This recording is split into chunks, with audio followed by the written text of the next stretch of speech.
యేసుక్రీస్తు ప్రభు బోధను దాటిపోయారు ఈరోజు. అంటే ఆజ్ఞ అతిక్రమము పాపం అనేది చేస్తున్నామని పాపం వాళ్ళకు కూడా తెలియలేదు. ఎందుకంటే అవిశ్వాసులైన వారి మనోనేత్రములకు దయ్యంగాడు గుడ్డితనం చేశాడు. క్రీస్తు సువార్త ప్రకాశం వెళ్ళాలి తప్ప శరీర అవసరాల కోసం, శరీర రోగాల కోసమే ఎవడు యేసుప్రభు దగ్గరకు వస్తాడో, ఎవడు యేసుప్రభు దగ్గర రమ్మని చెబుతాడో, ఇది ఎక్స్ట్రా, వాడు మనుషులందరికంటే దౌర్భాగ్యుడు అన్నది బైబిల్ అన్నది, నేను అనలే. మరొకడు అంటాడు జక్కయ్య అని పిలవలేదా అన్నాడు. ఆలోచన చేయండి, జక్కయ్యను ఎందుకు పిలిచాడు? స్వస్థత కోసం పిలిచాడా? దా రక్షణ నీ ఇంటికి వచ్చిందే, ఆలోచన చేయాలి కదా. అంటే సందర్భం తెలియదు, వాక్య లోతులు తెలియవు. పెద్ద పెద్ద బోధకులై 1,00,000 మంది సభ్యులను 3 షిఫ్ట్లో నడిపిస్తున్నారు అంటే మరి మీరు ఆలోచించాలి. కష్టపడి ఇంటింటికి తిరిగి సువార్త చెప్పి బాప్తిసం ఇచ్చి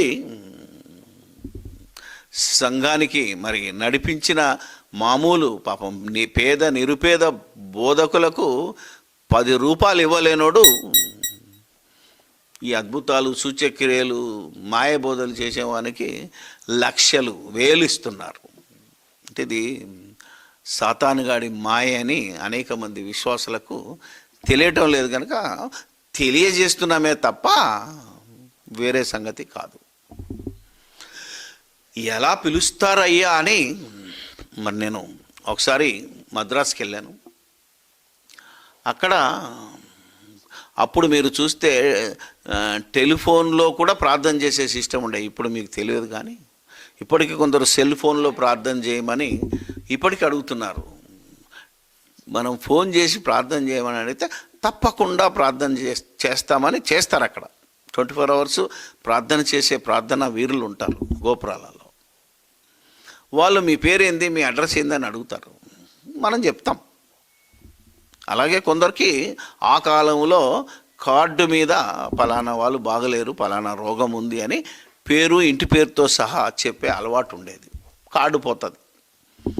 కార్డు పోతే ఆ బోధకుడు ఎక్కడికి వెళ్ళినా ఇప్పటికీ ఆ కార్డులు పట్టుకొని వచ్చి ఒక 10 మందిని, మహా అయితే ఒక 5 నుంచి 10 మందిని పేర్లు పెట్టి పిలవటం. ఒకవేళ ఇద్దరు లేచారనుకో, ఒక పేరు ఉన్నాడు కరెక్ట్గా నీ ఇంటి పేరుతో సహా పిలిచిన వాళ్ళని నేను చూశాను. ఈ విషయంలో కొత్తగూడెంలో ఒక వ్యక్తి నాతో వాదనకు దిగాడు.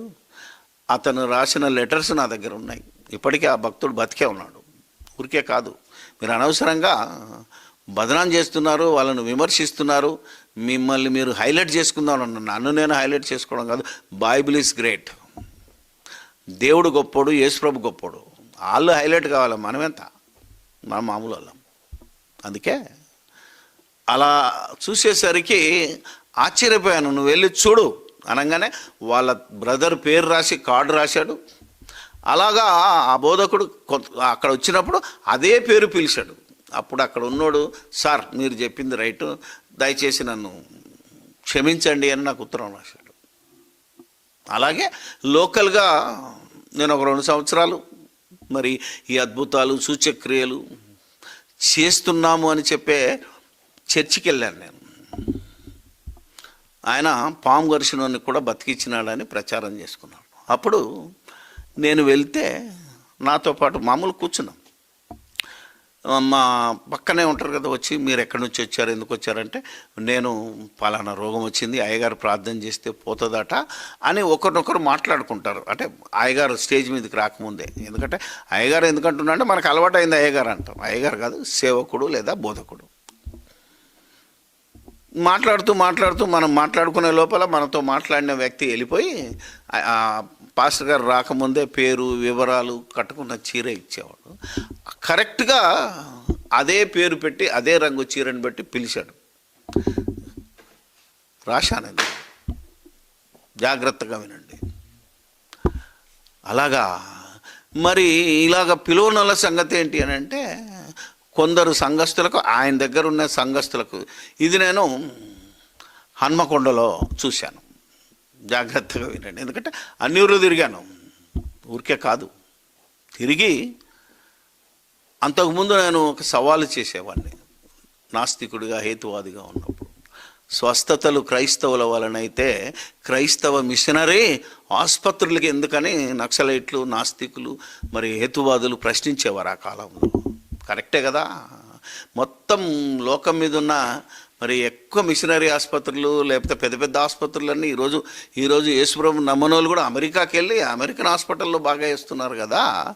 ఏంటి రహస్యం అని ఆలోచన చేస్తే ఆ భక్తుల దగ్గర ఉన్న అసిస్టెంట్లు ఉంటారు కొందరు. మా ఊర్లో మా పక్కింటి ఆమె పేరిది, ఆమెకి రోగం ఉంది, తీసుకురమ్మంటారా అయ్యగారు అంటే, తప్పకుండా తీసుకురమ్మా అని ఆమె పేరు ఊరు ముందే రాసేసుకుంటాడు. మనం తీసుకెళ్ళిన రోజు ఆమె పేరు పెట్టి పిలుస్తాడు. This is the wonder. అంతకంటే ఏం లేదు. ఎందుకంటే అపోస్తలకు లేని వరం పేరు పెట్టి పిలిచే వరం అపోస్తలకే లేదు. ఎవరిని పేరు పెట్టి పిలిచి బాగా చేయలేదు. బాగా అయిన తర్వాత కూడా పేరు చెప్పలేదు వాళ్ళు. వీళ్ళకి ఎక్కడికి వెళ్ళి వచ్చిందంటే దిస్ ఈజ్ ఎ ట్రిక్. అంటే పేరు ప్రఖ్యాతుల కోసం, డబ్బు సంపాదన కోసం, ఆస్తుల సంపాదన కోసం ఒకవైపు ఎగబడ్డారు.